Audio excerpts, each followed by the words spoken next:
Kretz family, it's your favorite faceless YouTuber back with another episode that's going to keep you on the edge of your seat. Today's story is a real-life drama filled with betrayal, rage, and a deadly end. We're talking about Denise Malcolm, a 45-year-old Florida woman who took justice into her own hands after reaching her breaking point with her cheating Jamaican husband, Rohan Malcolm. This one is wild, so buckle up because we're diving deep into the shocking events that led to a fatal confrontation on Labor Day weekend. Today, a woman in jail accused of killing her own husband, and she apparently told detectives that she did it because she was, quote, at her wit's end over infidelity issues. Local 10's crime specialist Bridget Matter live now outside the jail where she's being held with the details. Bridget. Calvin, this is all according to new court records. It says that this woman told detectives she found out her husband was cheating on her, so she killed him. And the report says after a heated argument, that's when those shots went off, and this woman is now in jail on no bond.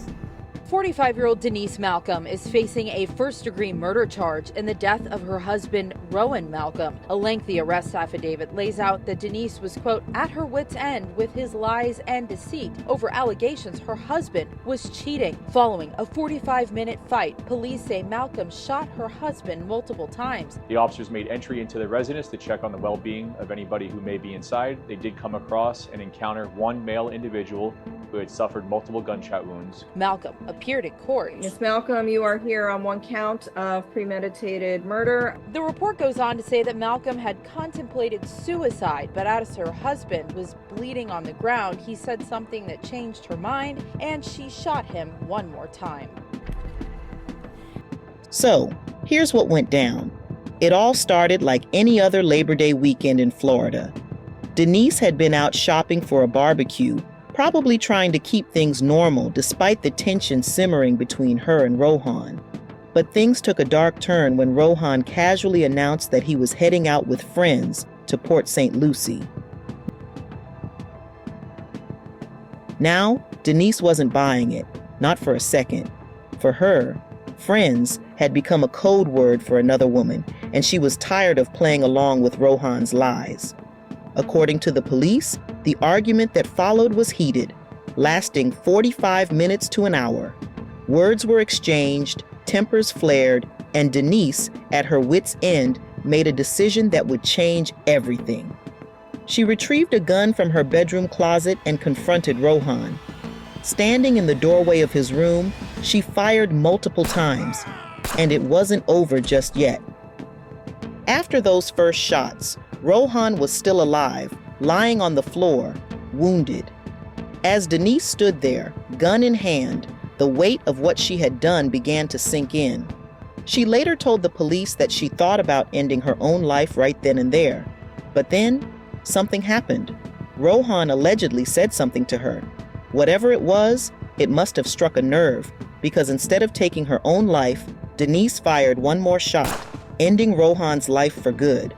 She placed the gun on a dresser and walked out to meet the police, ready to be arrested. Now, isn't that something?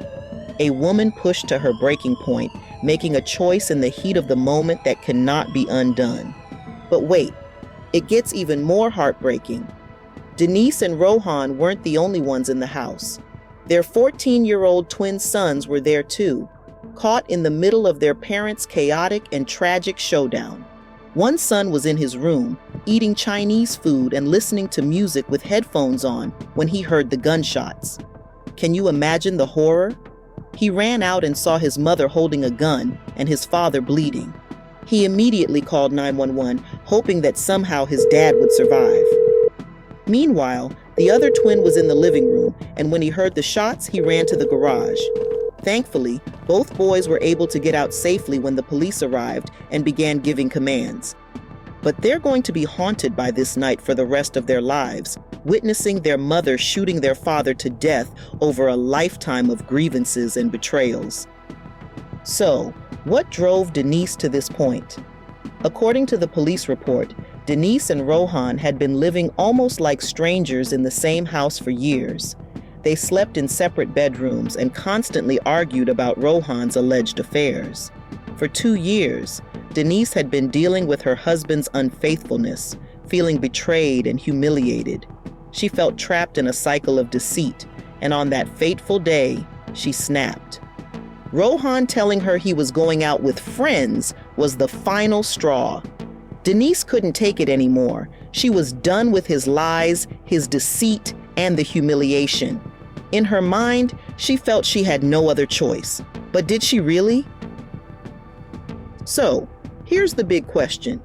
Was this cold-blooded murder, or a woman driven to madness by years of emotional torture? Some might say Denise finally reached her breaking point and reacted in a moment of blind rage. Others would argue that no matter the provocation, taking someone's life is never justified.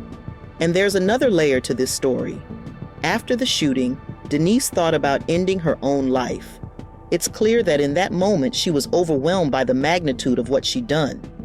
This case brings up some hard truths. Relationships are always a gamble. We hope for the best, but there's no guarantee. People change, secrets come out, and sometimes the person we thought we knew isn't who they really are. It's easy to get caught up in betrayal and let emotions fester, but holding on to that poison is never the answer.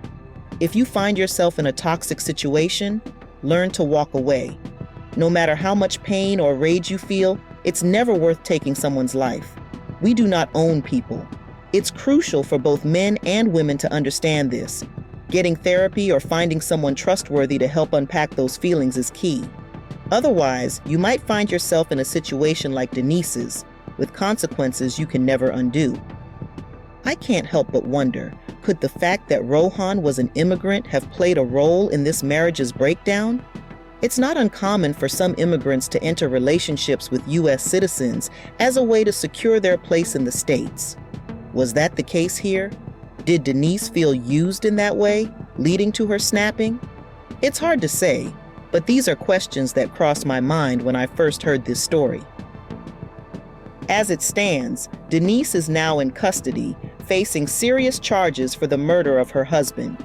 The legal process will determine her fate, but no matter what happens, this story leaves behind two traumatized boys and a shattered family. The question we must ask ourselves is, could this have been prevented? What can we learn from this tragic tale of betrayal, rage, and fatal decisions? So guys, what do you think? Was Denise Malcolm a woman scorned, pushed to her limit, or was this a premeditated act of murder? Could you see yourself in her shoes, feeling that level of rage and betrayal, or do you think there was another way out? Let me know in the comments below. And remember, we're on the road to 50K subscribers, so if you like my vibe, hit that subscribe button and join the squad. Until next time, bye.